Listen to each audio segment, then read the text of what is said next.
Hello नमस्कार, welcome to inculcate learning course 502 में block 2 में हम 5th यूनिट के बाद आ गए हैं जी 6th यूनिट में, जिसमें टीचिंग लर्निंग मटेरियल जो है वो डिस्कस किए गए हैं।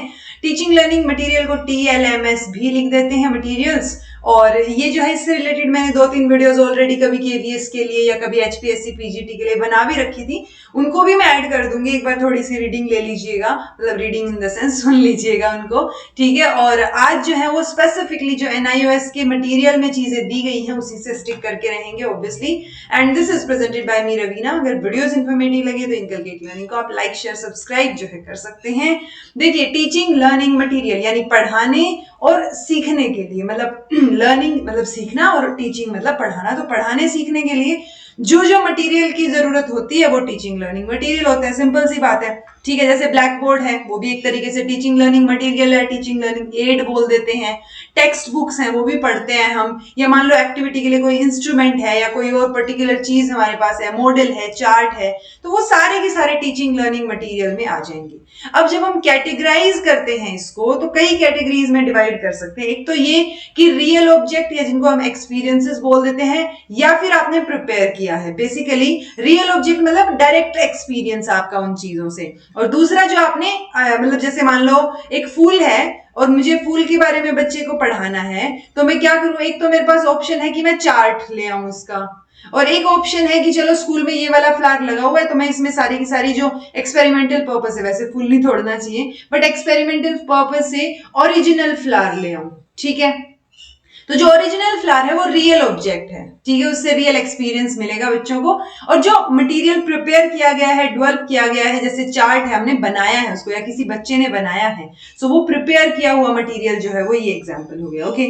ऐसे ही ऑडियो वीडियो और ऑडियो विजुअल एड्स भी होते हैं। ऑडियो मतलब जिसमें सिर्फ आवाज आ रही हो, जैसे ऑडियो कैसेट हो गई, CD हो गई कोई, या वीडियो मतलब जिसमें विजुअल्स हो, सिर्फ आवाज नहीं है इसमें। और ऑडियो विजुअल मतलब जिसमें आवाज भी है और जिसमें विजुअल्स भी, जैसे टीवी हो गया या फिर मोबाइल फोन हम देखते हैं बहुत बार, ठीक है, वो मतलब उसकी आवाज आ रही हो, कहीं आप म्यूट करके बोले कि ये तो सिर्फ ऑडियो विजुअल नहीं है। सो ऑडियो भी हो और विजुअल भी हो। नेक्स्ट एक कैटेगरी बनती है प्रोजेक्टेड एड की, नॉन प्रोजेक्टेड एड्स की और एक्सपेरिमेंटल एड्स की, एक्सपीरियंशियल भी बोल देते हैं, ठीक है। सो ये एक बार इनको डिस्कस कर लेते हैं क्या क्या होते हैं। तो रियल ऑब्जेक्ट, जैसे मैंने आपको बताया, फर्स्ट हैंड एक्सपीरियंस जो है बच्चों को इससे मिलता है, जैसे फूल का एग्जांपल मैंने दिया। दूसरा है प्रिपेयर्ड टीचिंग लर्निंग मटेरियल, जो हम प्रिपेयर करते हैं। अब प्रिपरेशन में मैप भी बन सकता है, chart, picture, model, toys, marbles, coloured stick, flash card, तो ये सारी की सारी चीजें प्रिपेयर की हुई है, बनाई गई हैं, ओरिजिनल नहीं है, निर्जीव है ये सारी, सजीव नहीं है देखा जाए तो, ठीक है। बेसिकली सजीव तो वैसे कई बार हो सकता है कि आप ऐसी कोई चीज लेके आए हो जो यहाँ भी सजीव ना हो, ऑब्जेक्ट हो, बट स्टिल ऑब्जेक्ट हो सकते हैं, यहाँ पे पर्सन भी हो सकता है, इवेंट भी हो सकता है, वो चीजें रहेंगी, ठीक है। टीचिंग जो लर्निंग मटेरियल है वो कौन यूज करता है, ऑब्वियसली टीचर्स यूज करते हैं कि बच्चों को बेहतर एक्सपीरियंस दे पाए और एक इफेक्टिव टीचिंग लर्निंग प्रोसेस जो है वो हो पाए, ठीक है। सो या तो आप उनको मार्केट से ले आइए या फिर बच्चों की हेल्प से, और या फिर खुद जो है उनको बना लीजिए, डेवलप कर लीजिए। सो दोनों ऑप्शंस आपके पास रहते हैं यहाँ पे। देन है ऑडियो, जैसे मैंने बताया, कैसेट, रेडियो ब्रॉडकास्ट हो गया, CD प्लेयर हो गया, तो जहां पे ऑडिटरी सेंस की हेल्प से आप कुछ सीख रहे हैं। सो वो जो ऑडिटरी सेंस में आपकी हेल्प करे कोई भी मटेरियल या डिवाइस, वो ऑडियो एड हो गया। विजुअल एड जो है जहां पे विजुअल सेंसेस का इस्तेमाल हो, जैसे आपको दिखाया जा रहा है, मान लो कोई ब्लैक बोर्ड है, चार्ट है, पिक्चर है, ठीक है, ग्राफ है, मॉडल है, तो ये सारे के सारे विजुअल एड्स हो गया। मॉडल थोड़ा ना खुद ब खुद बोल के बताएगा कि मैं क्या हूं, right. But audio visual aids में क्या हो जाता है, दोनों चीजें मिक्स हो जाती है, ऑडियो भी वीडियो भी, जैसे टेलीविजन है, ठीक है, फिल्म्स हैं, या कंप्यूटर असिस्टेड इंस्ट्रक्शन है कोई, सो वो ऑडियो और विजुअल दोनों की दोनों रहेगी, ठीक है जी। प्रोजेक्टेड, नॉन प्रोजेक्टेड और एक्सपीरियंशियल। देखिए वैसे तो यूजुअली दो ही देखे हैं मैंने भी, प्रोजेक्टेड और नॉन प्रोजेक्टेड, बट इन्होंने एक और फील्ड ऐड करके एक्सपीरियंशियल बना दिया। तो एक्सपीरियंशियल एज सच अलग से टाइप होने के बजाय प्रोजेक्टेड का ही पार्ट हम नॉन प्रोजेक्टेड का पार्ट हम मान सकते हैं, क्योंकि इसमें कोई भी प्रोजेक्शन जो है वो यूज नहीं हो रही है, ओके। तो जहां जैसे मूवीज देखते हैं आप, या माइक्रो प्रोजेक्टर होते हैं, या जब आप क्लास भी देखते होंगे, कई बार कोई टीचर अगर PPT पे पढ़ा रहा है तो वो प्रोजेक्टर ऑन करके अपना कनेक्ट करके के लैपटॉप तब पढ़ाएंगे। सो जहां पे भी प्रोजेक्टर जो है यूज हो रहा हो वो प्रोजेक्टेड एड हो गई, जहां वो यूज नहीं हो रहा हो जैसे चाक वाला बोर्ड हो गया अपना, देन फेल्ट बोर्ड बोल देते हैं, या फिर ये जो है फेल्ट ही है ना ये, आई थिंक ये एक बार कंफर्म करना पड़ेगा मुझे, फ्लैट बोर्ड तो फिर भी चलेगा बट फेल्ट में मुझे थोड़ा सा वो हो रहा है, ठीक है। Then bulletin board, photographs, poster, map, तो ये सारी की सारी चीजें किस में आ जाएंगी जी, नॉन प्रोजेक्टेड में, ओके। और एक्सपीरियंशियल में बोल रहे हैं जहां पे एक्सपीरियंस मिल रहा हो बच्चों को, जैसे फील्ड ट्रिप्स हो गए, एजुकेशनल टूर्स हो गए, या आप किसी इंस्टीट्यूशन या इंडस्ट्री में विजिट करवाने ले गए बच्चों को, सो वो एक्सपीरियंस जहां उनको मिल रहा है तो वो एक्सपीरियंशियल एड के अंदर आ जाएगा, ठीक है। अब आईसीटी और टीचिंग लर्निंग मटेरियल को अगर हम देखें तो जहां पर भी इंटरनेट का इस्तेमाल हो रहा है, मतलब ऑब्वियसली इंटरनेट की वजह से नई प्रोबेबिलिटीज, नई पॉसिबिलिटीज इंक्रीज हुई हैं, तो जहां पे इंटरनेट या इंटरैक्टिव मल्टीमीडिया का इस्तेमाल हो रहा है, सो वो जो है फिर वो हम उसको बोल देंगे कि आईसीटी का इस्तेमाल किया जा रहा है टीचिंग एंड लर्निंग में, राइट। जैसे मान लो आप कंप्यूटर पे बच्चों को कोई चीज समझा रहे हो, दिखा रहे हो, या फिर आप ये लगा लीजिए कि लाइव कोई चीज हो रही है, या जैसे मैं आपको पढ़ा रही हूँ, तो वो टीचिंग लर्निंग में आईसीटी का इस्तेमाल तो हो रहा है। सो वो चीज बस ध्यान रखिए कि कौन कौन से और चीजें हो सकती हैं जिनको हम बोल सकते हैं कि ये आईसीटी और टीचिंग लर्निंग मटेरियल का मेल हो रहा है, okay. Activity based learning material, तो जो एक्टिविटी बेस्ड लर्निंग के दौरान इस्तेमाल होते हैं वो एक्टिविटी बेस्ड मटेरियल हो जाएंगे, लर्निंग मटेरियल्स। अब एक्टिविटी बेस्ड लर्निंग जो है उसको लर्निंग थ्रू एक्टिविटी भी बोलते हैं, एक्टिव लर्निंग भी बोलते हैं, क्योंकि इसमें लर्नर जो है वो अपने एक्सपीरियंस से सीखता है और वो इन्वॉल्व होता है उस पर्टिकुलर एक्टिविटी में, ठीक है। एक्टिविटी जो है वो फिजिकल भी हो सकती है, मेंटल भी हो सकती है, या दोनों का कॉम्बिनेशन भी हो सकती है। फॉर एग्जाम्पल जैसे कोई बच्चा है, मान लो उसको आपने मैथ सिखाया, जमा घटा जोड़ गुणा वही सिखाई सारी चीजें, ठीक है, तो जोड़ना सिखाया, घटाना सिखाया, चीजों को भाग करना सिखाया, तो डिवाइड, मल्टीप्लिकेशन सब सिखा दिया। अब वो ये जो जमा घटा वाली चीज है, ये ग्रोसरी शॉप से उसकी मम्मी शॉपिंग करके लाई, तो जो बिल था वो उसके सामने पड़ा है और वो उसको टैली कर रहा है, चेक कर रहा है कि ये ठीक है भी या नहीं। सो वो जो चेक कर रहा है वहां पे एडिशन और सब्ट्रैक्शन यूज हो रहा है, बट ऐसा तो नहीं है कि उसकी फिजिकल स्ट्रेंथ यूज हो रही हो, नहीं, वहां पे सिर्फ मेंटल एक्टिविटी यूज हो रही है, ठीक है। But when she is planning और organising an outdoor game, but अगर कोई आउटडोर गेम ऑर्गेनाइज करना है या तो उसके अंदर आपकी क्या है, गेम है, तो ऑब्वियसली फिजिकल भी थोड़ा सा आपके अंदर चाहिए होंगी चीजें, सो वो फिजिकल एक्टिविटी भी हो जाएगी, और स्ट्रैटेजीज बनाने के लिए कैसे खेलना है, कैसे करनी है चीजें, तो आपकी मेंटल स्ट्रेंथ भी इस्तेमाल होगी, तो दोनों के दोनों जो यहाँ पे कंबाइन हो जाएंगे, फिजिकल और मेंटल दोनों, ठीक है। अब मान लो ये है कि आपको जो है कोई चीज ऐसे सरकाने को बोला गया जिसमें आपकी सिर्फ फिजिकल स्किल, फिजिकल स्ट्रेंथ इस्तेमाल हो रही है, सो वो क्या हो गई, आपकी फिजिकल एक्टिविटी हो गई कंप्लीटली। तो फिजिकल, मेंटल और दोनों का कॉम्बिनेशन, अलग अलग तरीके की एक्टिविटीज से हम बच्चों को सिखा सकते हैं। मैनेजमेंट कैसे की जाएगी टीचिंग लर्निंग मटेरियल की, तो देखिए बहुत सारे रीजंस होते हैं कि बहुत बार तो टीचिंग लर्निंग मटेरियल का इस्तेमाल ही नहीं होता क्लास में।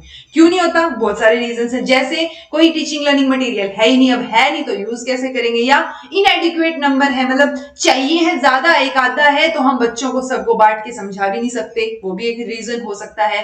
अप्रोप्रिएट मटेरियल नहीं है, मतलब टीचिंग लर्निंग मटेरियल तो पड़ा है स्टोर में, बहुत पड़ा है, लेकिन वो आप जिस क्लास को पढ़ा रहे हैं उसके लिए इस्तेमाल नहीं होता, ठीक है। कई बार बहुत मुश्किल हो जाता है सॉर्ट आउट करना कि कौन सा रेलेवेंट टीचिंग लर्निंग मटेरियल रहेगा, कि इतने सारे, मतलब स्टोर में इतने सारा टीचिंग लर्निंग मटेरियल पड़ा है स्कूल के, तो आप उसमें से निकाल के लाएं, सॉर्ट आउट करके लाएं, आपको क्या चाहिए है, तो वो भी एक ह्यूज टास्क हो जाएगा।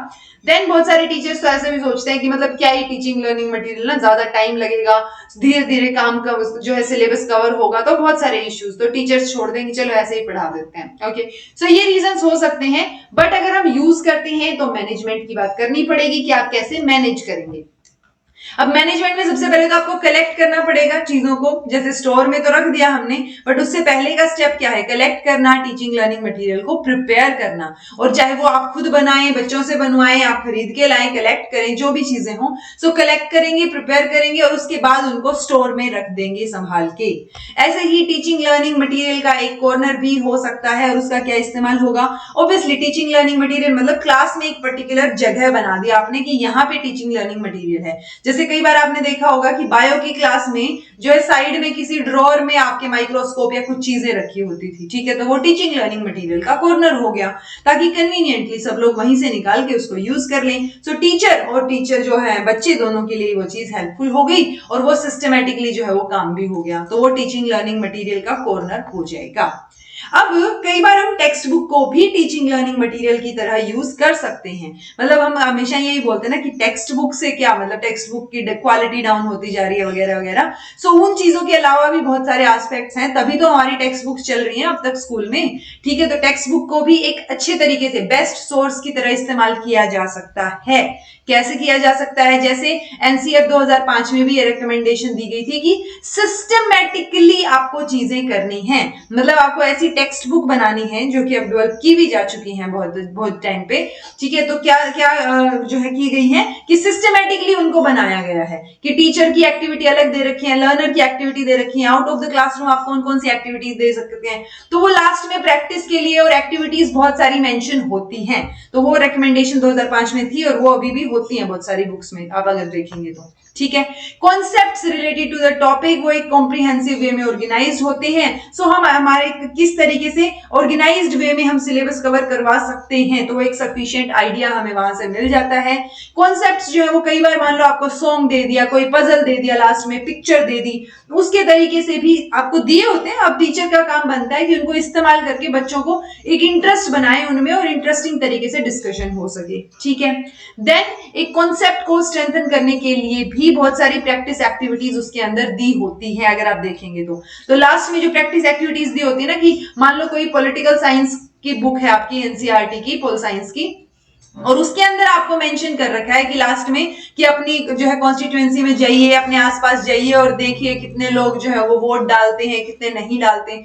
तो वो एक्टिविटीज ही हैं कि जो चीज आपको पढ़ाई गई है चैप्टर में उसकी आप प्रैक्टिस कर सकें। ठीक है, नई text books have been developed not merely to give factual information, यानी जो नई टेक्स्ट बुक अब निकल के आई है वो सिर्फ फैक्चुअल इंफॉर्मेशन नहीं देती, बल्कि वो बहुत सारा इंटरेक्शन का स्कोप देती है। बहुत बार ऐसे स्पेसेस खाली मिलेंगे आपको बच्चों की बुक में ताकि वो फिल करें, एक्सप्लोर करें उन चीजों को, और एक रिफ्लेक्टिव थिंकिंग को एनकरेज करती हैं बुक्स आजकल। ठीक है, एक्टिविटीज एंड एक्सरसाइजेस जो है वो बुक में दी होती हैं, वो भी हम मतलब जो एंड में दी होती है ना, टीचर उसको भी एक हेल्प कर सकता, मतलब टीचर उसकी हेल्प ले सकता है असेसमेंट के लिए, कि आपने टीचर ने बहुत अच्छे से जो है चैप्टर करा दिया, अब बच्चे जो है उसको खुद बैठ के फिल करेंगे, लास्ट में जो क्वेश्चंस पूछे गए, चीजें पूछी गई हैं, और उसके बाद टीचर जो है उनमें करेक्शन कर सकते हैं। तो एक असेसमेंट की तरह भी इस्तेमाल कर सकते हैं कि बच्चों को कितना समझ आया है, कितना नहीं समझ आया है। ओके, अब टेक्स्ट बुक्स के बियॉन्ड भी एक क्लास होती है, एक लर्निंग होती है। सो बहुत मतलब डिपेंडेंस तो काफी हो गई है हमारी टेक्स्ट बुक्स पे। देखा जाए तो जो भी हम हेडिंग लेते हैं उससे ऑपोजिट चीजें ही ऑब्वियसली बोलेंगे। तो अब टेक्स्ट बुक की हम ये देखेंगे कि मतलब टीचर जो है उसी में से पढ़ा देते हैं और स्टूडेंट से एक्सपेक्ट किया जाता है कि वो सीख लें, बट हम रटाफिकेशन वाली चीज के लिए तो टेक्स्ट बुक को इस्तेमाल नहीं कर रहे ना, ये पहले किया जाता था। ओके, जैसे पहले क्या होता था, हम लैंग्वेज कॉम्पिटेंसी अगर डेवलप करना चाह रहे हैं तो हम एक टेक्स्ट बुक लेंगे लैंग्वेज की, उसमें से बच्चों को ऐसे खड़े करके पढ़वाते रहते थे जोर जोर से, या फिर बोल देते थे कि चुपचाप पढ़ो सारे के सारे, फिर क्लैरिफाई कर देते थे डिफिकल्ट वर्ड्स को, फ्रेजेस को या सेंटेंसेस को, और उससे फिर क्वेश्चंस जो है वो पूछ सकते हैं, और हम बच्चों से पूछ सकते हैं कि उनको क्या समझ आया जो भी उन्होंने पढ़ा उसमें से। ठीक है, सो ये यूजुअली होता है, बट हम इसके अलावा भी मतलब होता है ना कि हमें इसके अलावा और क्या क्या सोर्सेज हो सकते हैं जहां से हम सीख सकते हैं या हमारे प्लान में ऐड कर सकते हैं, क्या क्या चीजें हो सकती हैं टेक्स्ट बुक के अलावा। सो लाइब्रेरीज हो सकती है जी, कि एक सप्लीमेंट्री रीडिंग मटेरियल वहां पे अवेलेबल हो, वेल इक्विप्ड लाइब्रेरी हो आपकी, जहां पे बच्चों को जो भी चाहिए एक्स्ट्रा बुक्स जो है वो पढ़ सकें, या और भी चीजों की जितनी भी मतलब कई बार होता है ना एक सेक्शन होता है ये स्टोरी बुक्स हैं, ये हिंदी की बुक्स हैं, तो वो सारी की सारी हमें वेल इक्विप्ड लाइब्रेरी जो है उसको हम एक्सप्लोर कर सकते हैं। न्यूज़पेपर और पीरियोडिकल्स जो है वो एक बहुत इंपॉर्टेंट पार्ट होते हैं अगर हमें सीखना है, और वो भी टेक्स्ट बुक के बियॉन्ड, कि टेक्स्ट बुक के बिना और उनके अलग कुछ सीखना है। सो न्यूज़पेपर्स आप पढ़ते हैं, सीख सकते हैं, जैसे पेरेंट्स बोलते हैं ना रोज न्यूज़पेपर पढ़ना चाहिए, ऑल्दो पढ़ते बहुत कम लोग हैं बट स्टिल, तो न्यूज़पेपर्स जो है वो चीज। देन पीरियोडिकल्स जो है वो जो आजकल मैगजीन्स वगैरह भी आती हैं, चीजें भी आती हैं, तो वो एक इंटरेस्ट बिल्ड करती हैं अलग अलग तरीके से चीजों को रिप्रेजेंट करके। ओके, देन है electronic media, radio, TV, internet, आजकल जैसे यूट्यूब हो गया, तो बहुत सारा इलेक्ट्रॉनिक मीडिया अवेलेबल है जहां से आप बहुत सारी चीजें सीख सकते हैं।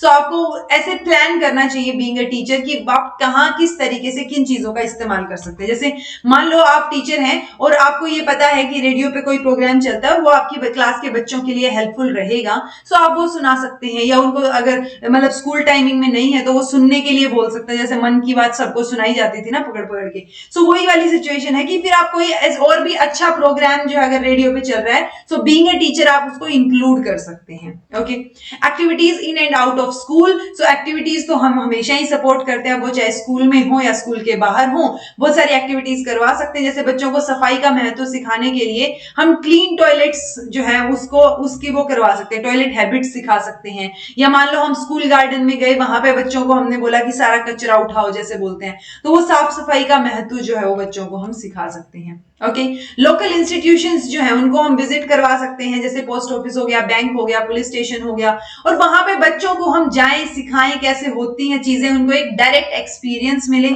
वो चीज भी एक बहुत ही बढ़िया, मतलब टेक्स्ट बुक के अलावा भी चीजें सीखने की उनको रहेंगी, जो कि उनको डेली लाइफ में भी काम आएंगी। ऐसे ही लोकल मार्केट्स या वर्किंग प्लेसेस, मान लो वुड वर्क हो रहा है कहीं पे, फर्नीचर का काम हो रहा है, पोल्ट्री का काम हो रहा है, कोई फार्म है, ठीक है, फिश फार्म है, कोई भी तरीके अलग अलग तरीके के फार्म होते हैं, ठीक है। सो वहां पर आप बच्चों को ले जा सकते हैं और वहां पे मतलब अलग अलग चीजें सिखा सकते हैं, ठीक है, चाहे वो लोकल मार्केट हो चाहे कोई भी वर्किंग प्लेस हो। ठीक है जी। सो ये हमारा ओवरऑल टीचिंग लर्निंग मटेरियल से रिलेटेड चीजें हो गई। वहां हमने ये भी देख लिया कि टेक्स्ट बुक को कैसे हम यूज कर सकते हैं टीचिंग लर्निंग मटेरियल की तरह, और कैसे जो है बियॉन्ड टेक्स्ट बुक भी चीजें हो सकती हैं। ओके, सो आई होप आपको ये समझ आया होगा। एक दो क्लासेस और हैं टीचिंग लर्निंग मटेरियल से रिलेटेड, वो मैं ऐड कर दूंगी, देख लीजिएगा। This was all about today. Thank you so much for watching. Be happy, keep smiling, subscribe to inculcate learning and be consistent in your efforts.